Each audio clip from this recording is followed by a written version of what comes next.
할렐루야. 5월 19일 금요일 새벽 기도를 시작하겠습니다. 사도신경으로 우리 신앙을 고백하시겠습니다. 나는 전능하신 아버지 하나님 천지의 창조주를 믿습니다. 나는 그의 유일하신 아들 우리 주 예수 그리스도를 믿습니다. 그는 성령으로 잉태되어 동정녀 마리아에게서 나시고 본디오 빌라도에게 고난을 받아 십자가에 못 박혀 죽으시고 장사된 지 사흘 만에 죽은 자 가운데서 다시 살아나셨으며 하늘에 오르시어 전능하신 아버지 하나님 우편에 앉아 계시다가 거기로부터 살아있는 자와 죽은 자를 심판하러 오십니다. 나는 성령을 믿으며 거룩한 공교회와 성도의 교제와 죄를 용서받는 것과 몸의 부활과 영생을 믿습니다. 아멘. 찬송가 516장 찬양하시겠습니다. 찬송가 516장입니다.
말씀은 구약성경 사무엘하 19장 16절에서 30절까지 말씀입니다. 사무엘하 19장 16절에서 30절까지 말씀입니다. 다 찾으신 줄 알고 저와 여러분들이 한 절씩 교도하도록 하겠습니다. 사무엘하 19장 16절에서 30절입니다. 바후림에 있는 베냐민 사람 게라의 아들 시므이가 급히 유다 사람과 함께 다윗 왕을 맞으러 내려올 때에 베냐민 사람 1000명이 그와 함께하고 사울 집안의 종 시바도 그와 아들 15명 종 20명과 더불어 그와 함께하여 요단강을 밟고 건너 왕 앞으로 나오니라. 왕이 가족을 건너가게 하며 왕이 좋게 여긴 대로 쓰게 하려 하여 나룻배로 건너가니 왕이 요단을 건너가게 할 때 게라의 아들 시므이가 왕 앞에 엎드려 왕께 이르되 내 주여 원하건대 내게 죄를 돌리지 마옵소서. 내 주 왕께서 예루살렘에서 나오시던 날에 종의 해악한 일을 기억하지 마시오며 왕이 마음에 두지 마옵소서. 왕이 중 내가 범죄한 줄 아옵게 오늘 요셉의 온 족속 중 내가 먼저 내려와서 내 주 왕을 영접하나이다 하니 술의 아들 아비새가 대답하여 이르되 시므이가 여호와의 기름 부으신 자를 저주하였으니 그로 말미암아 죽어야 마땅하지 아니하나이까 아니라. 다윗이 이르되 수레의 아들들아 내가 너희와 무슨 상관이 있게 너희가 오늘 나의 원수가 되느냐. 오늘 어찌하여 이스라엘 가운데서 사람을 죽이겠느냐. 내가 오늘 이스라엘의 왕이 된 것을 내가 알지 못하리요 하고 왕이 시므에게 이르되 내가 죽지 아니하리라 하고 그에게 맹세하니라. 사울의 손자 무비보셋이 내려와 왕을 맞으니 그는 왕이 떠난 날부터 평안히 돌아오는 날까지 그의 발을 맵시내지 아니하며 그의 수염을 깎지 아니하며 옷을 빨지 아니하였더라. 예루살렘에서 와서 왕을 맞을 때에 왕이 그에게 물어 이르되 무비보셋이여 내가 어찌하여 나와 함께 가지 아니하였더냐 하니 대답하되 내 주 왕이여 왕의 종인 나는 다리를 절므로 내 나귀의 안장을 지어 그 위에 타고 왕과 함께 가려 하였더니 내 종이 나를 속이고 종인 나를 내 주 왕께 모함하였나이다. 내 주 왕께서는 하나님의 사자와 같으시니 왕의 처분대로 하옵소서. 내 아버지의 온 집이 내 주 왕 앞에서는 다만 죽을 사람이 되지 아니하였나이까. 그러나 종을 왕의 상에서 음식 먹는 자 가운데 두셨사오니 내게 아직 무슨 공의가 있어서 다시 왕께 부르짖을 수 있사오리까 아니라. 왕이 그에게 이르되 내가 어찌하여 또 내 일을 말하느냐. 내가 이르되 너는 시바와 같을 나누라 하니 무비보셋이 왕께 이르되 내 주 왕께서 평안히 왕궁에 들어오시게 되었으니 그로 그 전부를 차지하게 하옵소서 하니라. 아멘. 할렐루야. 오늘 또 새날을 주셨습니다. 하나님께서 은혜와 평강 주시기를 축복합니다. 오늘 이제 다윗 왕이 이제 왕궁으로 귀환할 때 여러 사람들이 나오죠. 오늘 특별히 다윗 왕을 저주했던 시므이와 또 예루살렘에 남아서 또 반역을 도모했다는 무비보셋을 만납니다. 16절부터 이렇게 보면 시므이가 급히 다윗 왕을 만나러 나오죠.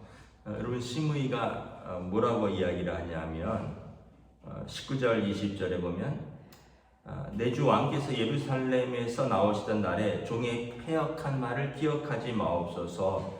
자기 스스로 패역한 말을 했다는 걸 알죠. 왕의 종 내가 범죄한 줄 알기 때문에 지금 이렇게 제일 먼저 마중을 나왔다는 겁니다. 뭐라고 했습니까? 이 패역한 종이 그러니까 사울의 종이었다는 거죠. 자기 주인을 반역한 그 패역한 종이 오늘 아들에게 쫓김을 받아서 가는구나. 이거는 이제 쉽게 얘기하면 인과응보다 잘됐다 이러면서 성문을 따라가면서 성 위에서 침을 뱉고 발로 먼지를 날리면서 이제 다윗을 조롱하였죠.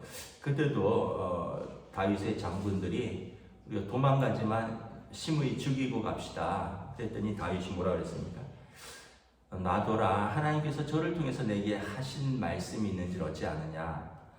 그러면서 그를 살려뒀는데 오늘도 21절에 보면 스루의 아들 아비새, 그러니까 요압 장군의 아들입니다. 동생이죠. 아비새 장군이 시므이가 여호와의 기름 부으신 자를 저주하였으니 죽여야 마땅하지 아니하나이까. 다윗이 놔둬라, 오늘은 내가 이스라엘 왕으로 들어오는 날 아니냐. 그리고 23절에 시므에게 내가 죽지 아니하니라. 그래서 생명을 보장하여 줍니다.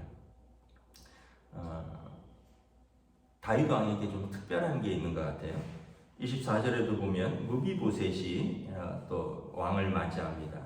보면 그의 용모를 보면 그는 다윗 왕 때의 왕자 중 하나처럼 왕의 상에서 같이 밥을 먹고 또 많은 재산을 소유했던 사람인데, 그의 용모를 보면 옷을 빨지 아니하였고요, 수염을 깎지 아니하고 그의 몸에 맵시를 내지 아니하였다. 이유는 왕이 떠난 날부터 평안이 돌아오는 그날까지라고 묘사를 하고 있는데, 어쩌면 이것은 무비보셋 본인의 말일 수도 있고요, 또 사실일 수도 있습니다. 왕이 묻습니다. 25절에 분명히 무비보셋의 종 시바가 무비보셋은 예루살렘에 남아서 사울 왕국의 회복을 꿈꾼다 했거든요. 그래서 묻습니다. 내가 어찌하여 나와 함께 가지 아니하였느냐. 26절에 왕의 종인 자기는 다리를 절기 때문에 누가 자기에게 말에 안장을 지우고 그 위에 태워져야지 갈 수 있는데, 내 종이 나를 속이고 나를 왕께 모함하였나이다. 이제 왕의 처분에 맡깁니다. 그러면서 28절에 내 아버지의 온 집이, 그러니까 사울 집을 말하는 거죠. 요나단 또 본인까지 다 왕 앞에서는 죽을 사람 아닙니까? 왕의 원수였다는 거죠. 그런데도 나를 왕의 상 앞에서 음식 먹는 자 가운데 두셨으니 내가 왕 앞에서 무엇을 더 주장하리입니까? 그러면서 처분에 맡기겠습니다. 왕이 이미 시바에게 약속한 게 있어요. 시바는 무비보셋을 모함한, 그런데 다윗 왕이 도망 다닐 때 나귀 2개에다가 떡, 또 말린 과일, 포도주를 잔뜩 싣고 와서 다윗 왕과 그 신하들을 먹여서 나름대로 다윗 왕이 그에게 그때 좀 성급하게 은혜를 입었죠. 돌아가면 내가 무비보셋의 땅을 너에게 주겠다라고 얘기했는데, 오늘 와서는 이미 한 말 더 하니까 땅을 둘이 나누라. 그리고 무비보셋에게 더 묻지 않습니다. 여러분, 우리 같으면 어떻게 했을까요? 아마 저 같았어도 시므이를 죽였을 거고요, 무비보셋과 시바를 불러갖고 두 사람을 아주 엄히 문초해서 한 사람의 거짓을 가리고 다른 한 사람은 죽이든지 쫓아내든지 그랬을 겁니다. 그런데 다윗 왕은 그러지 않습니다. 뭔가 좀 특별한 게 있어요. 다윗 왕의 성경을 쭉 보면 다윗 왕에게는 좀 특별함이 있습니다. 무엇이냐면 그에게 진짜 강한 자의 여유가 있습니다. 진짜 강한 자의 여유. 여러분, 도망가면서도 여러분 자기 얼굴에 침 뱉으면서 욕하는 사람을 놔두라라고 말합니다. 혹시 하나님께서 저를 통해서 내게 하시는지 어찌하느냐. 그러니까 자기 반대편의 사람들에게 그를 통해서 하나님께서 내게 하실 말을 듣고자 하는 여유가 있어요. 이제 돌아올 때는 여러분 완전히 승기를 잡은 사람이, 도망갈 때는 그럼 여유도 없다 쳐요. 돌아올 때도 시므이에게 그를 이제 쉽게 얘기하면 죽이지 않습니다. 그러면 죽여버리면 어떻게 되죠? 도망갈 때 하나님께서 저를 통해서 내게 할 말이 있으셔서 내가 들었다 했는데, 그럼 돌아와서 죽여버리면 그럼 도망갈 때 한 말이 또 이상하게 돼버리잖아요. 그러니까 다윗 왕은 보면 굉장히 여유가 있습니다. 이 여유는 여러분 진짜 강한 자가 갖는 여유입니다. 도망갈 때 여유가 없어서 못 죽인 게 아니라 지금 돌아와서도 죽이지 않습니다. 그에게 은혜를 베풀죠. 여러분, 성령의 열매 중에 여러 가지가 있죠. 사랑도 있고 희락도 있고 화평도 있고 있는데, 그 중에 오래 참음이 있습니다. 자비가 있습니다. 절제가 있습니다. 여러분, 성령의 열매가 있는 사람들은 급히 화내지 않습니다. 급히 반응하지 않습니다. 특별한 무엇이 있는 거예요. 그러면서 좀 더 상황을 지켜보고 그리고 그 상황 속에서 사람들에게 그가 진짜 하나님의 사람이라는 걸 알려주는 거죠. 여러분, 이런 사람에게 무엇이 있을까요? 영적인 매력이 있죠. 나에게 없는 특별한 다른 게 있는 거예요. 다른 사람에게 없는 특별한 뭔가가 있는 거예요. 그에게 보면 관용이 있고 자비가 있고 절제가 있고 인내가 있습니다. 여러분, 우리가 뭐 어떤 거를 내가 분명하게 뭐를 확실하게 이번에 깨우쳐 주겠다, 내가 가르쳐 주겠다, 뭐 이러면서 여러분 다른 사람에게 또는 자녀들에게 또는 또 성도가 성도들에게 뭐 회사에서 또 뭐 사장이 직원들에게 뭐 좀 뭐 직원이 직원들에게, 근데 여러분 우리가 나중에 하나님 앞에 설 것입니다. 돌아보면 우리도 그렇게 옳지 못했고요. 돌아보면 예수님께서 우리에 대해서 오래 참으셨습니다. 하나님께서 우리에 대해서 끝까지 참으셨어요.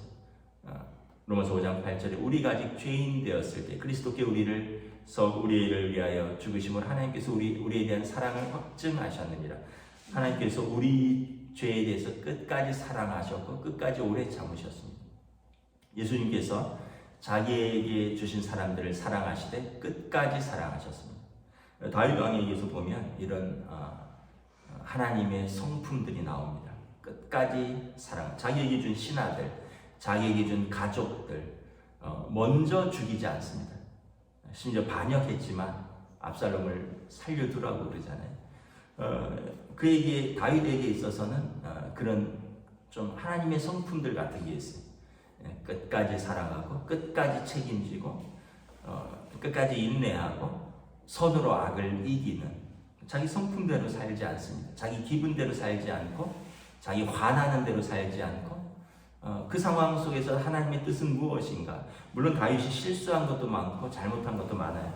가족에게, 자녀들에게 했던 것, 밧세바에게 했던 것, 또 뭐 왕으로서도 잘못한 것이 있죠. 나중에 보면 백성의 숫자를 셌다든지 또 뭐 좀 약간 우유부단한 분들도 있어요. 근데 종합적으로 성경은 다윗에 대한 평가가 하나님 마음에 합한 사람, 하나님을 닮아간 사람이라는 거예요. 하나님의 성품을 가지고 있는 사람이라는 거죠. 무비보셋에게도 마찬가지죠. 이걸 보면 무비보셋의 말이 맞는 것 같습니다. 아마 시바가 교활하게 양 다리를 저는 주인을 속이고 다윗의 환심을 사서 무비보셋의 땅을 또 뺏으려고 했던 것 같기도 하고, 또 시바가 상황 판단이 빠르니까 다윗이 압살롬을 이길 것을 감안을 하고 미리 보험으로 다윗 편에 잠깐 줄을 댄 것일 수도 있어요. 어쩌면 시바는 압살롬에게도 충성을 맹세했을 수도 있습니다. 그런데 다윗은 왜 다윗이 지혜가 없겠습니까? 판단이 없겠습니까? 이걸 모르겠어요? 다윗이 바볼까요? 다윗이 시바가 옳은지 무비보셋이 옳은지 모를까요? 근데 그걸 불러서 일일이 판단하지 않습니다. 그럼 여러분, 일일이 판단하면 어떻게 돼요? 둘 중에 한 명은 죽어야 돼요. 둘 중에 한 가문은 죽어야 됩니다. 그리고 또 이미 시바에게 그가 어려울 때 은혜를 입었잖아요. 그러면서 그에게 베푼 약속들을 뒤집어야 되고요. 그리고 만약에 요나단이 무비보셋이 거짓이라면 어떻게 될까요? 요나단과의 약속을 깨야 됩니다. 요나단과 약속을 맺었잖아요. 죽기까지 우리가 언약을 세우자. 그리고 우리뿐만 아니라 너의 자손과 나의 자손이 죽기까지 이 언약을 세우자. 다윗이 시시비비를 가리다 보면 말씀드렸다시피 누군가는 죽어야 되고 또 죽었던 요나단과의 언약을 깰 수도 있습니다. 그래서 다윗은 바볼에서가 아니라, 다윗이 상황 판단을 못해서가 아니라, 다윗이 용기가 부족해서가 아니라, 다윗이 이 지혜가 부족해서가 아니라 사실은 지혜 있는 사람에게 관용할 수 있는 겁니다. 지혜 있기 때문에 절제할 수 있는 거예요. 지혜가 있기 때문에 참을 수 있는 겁니다. 여러분, 진짜 강자가 참을 수 있고요. 진짜 강자가 배려할 수 있는 거예요. 여러분, 아이들 막 사춘기 때 막 이렇게 덤비잖아요. 근데 참 지혜가 있어야 돼요. 참 지혜가 있어야 돼요. 그때 부모가 왜 참나요? 부족해서 참나요?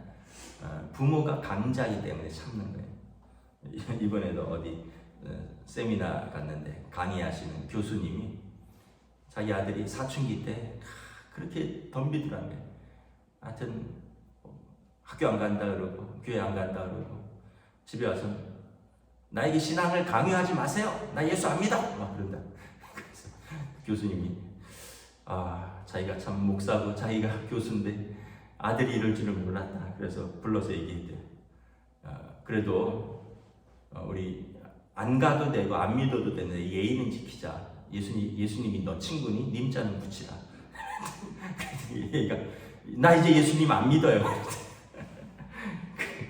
하여튼 참 아이를 키운다는 것, 여러분 또 하여튼 세상을 살아간다는 건 참 어려운 거예요. 그런데 하나님이 지혜를 주셔야 돼요.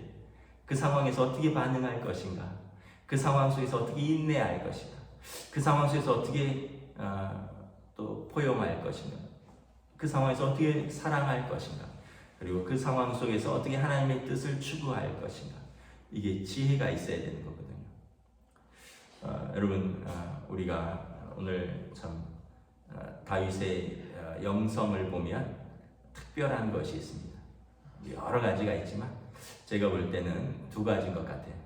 자비와 관용, 그리고 그가 선으로 악을 이기는 것. 악을 악으로 대하지 않습니다. 악을 악으로 갚지 않습니다. 똑같이 갚지 않습니다. 선으로 악을 이기고 또 자비와 관용으로 대하고 그 외에도 너무나 많이 있지만 참 두 가지는 제 마음에 와닿습니다. 담고 싶고 또 배우고 싶고. 그래서 다윗의 삶을 성경은 하나님 마음에 합한 사람, 하나님의 성품을 가진 사람이라고 하지 않았을까 생각을 해봅니다. 말씀을 마치겠습니다. 저와 여러분들이 또 오늘을 살아갑니다. 오늘 또 우리에게 주신 사람들이 있고요. 또 오늘 내가 맞이할 상황들이 있고요. 또 내가 해결해야 될 문제들도 있습니다. 하나님 우리에게 지혜를 주시고 하나님의 마음을 주시고 또 성령의 열매를 또 우리에게 주셔서 하나님의 뜻으로 하나님의 사람들을 대하고 또 하나님의 뜻 가운데 그 상황 속에서 믿음으로 우리가 문제를 또 해결하며 사람들을 대하며 또 나아가는 복된 하루가 될 수 있기를 주님의 이름으로 축복합니다. 아멘. 기도하겠습니다. 하나님 은혜를 감사합니다. 오늘 말씀을 통하여 다시 한번 우리가 또 성경을 통해서 다윗 왕의 여러 가지 특별한 점들을 바라봅니다.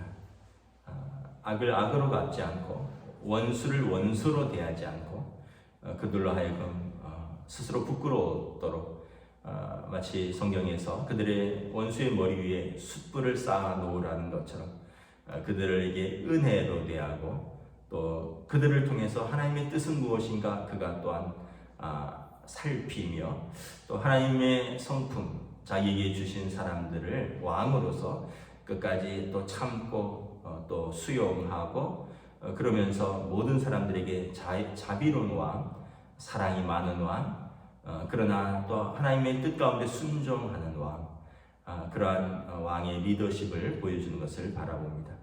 우리도 살아가면서 참 우리의 성품대로 살 때 우리가 많은 관계들을 깨고 일을 그르치는 것을 바라봅니다. 내 감정대로 살고 내 기분대로 살았을 때 우리가 후회하는 많은 일들을 지금까지 하면서 살아왔습니다. 그러한 순간순간에 하나님 앞에 기도하며 또 우리 주님이라면 어떻게 하셨을까를 또 생각해 볼 수 있기를 원합니다. 하나님의 뜻을 구하며 또 우리에게 주신 사람들을 사랑하되 끝까지 사랑하셨던 우리 주님처럼 또 믿음과 은혜와 사랑으로 살아갈 수 있는 오늘 하루를로 인도하여 주시옵소서. 감사를 드리오며 우리 주 예수 그리스도 이름으로 기도드리옵나이다. 아멘. 하늘에 계신 우리 아버지의 이름을 거룩하게 하시며 아버지의 나라가 오게 하시며 아버지의 뜻이 하늘에서와 같이 땅에서도 이루어지게 하소서. 오늘 우리에게 일용할 양식을 주시고 우리가 우리에게 잘못한 사람을 용서하여 준 것 같이 우리 죄를 용서하여 주시고 우리를 시험에 빠지지 않게 하시고 악에서 구하소서. 나라와 권능과 영광이 영원히 아버지의 것입니다. 아멘.